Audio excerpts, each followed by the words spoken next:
Welcome to the Banker Lamp. Please enjoy the video.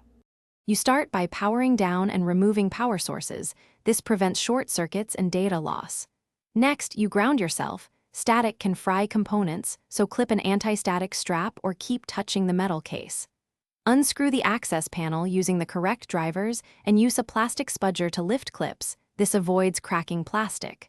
Once open, visually identify the M2 slot or 5 bay and RAM slots so you know where each new module will go.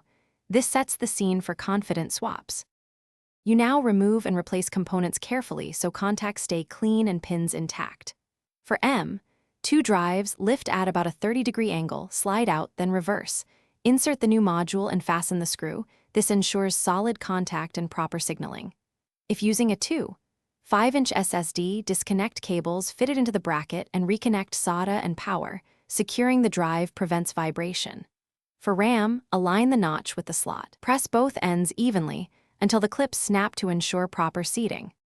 Once components are seated, you reassemble the case and reconnect power so you can validate changes. Boot into BIOS or UEFI first. This confirms the motherboard sees the SSD and RAM and lets you set boot order.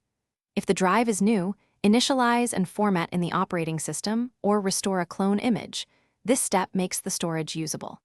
If things fail, reseat parts and try one RAM stick at a time. Checking BIOS memory settings and SATA mode often reveals simple configuration issues you can fix quickly. Thanks for watching. If this was helpful, leave a like and consider subscribing. See you next time.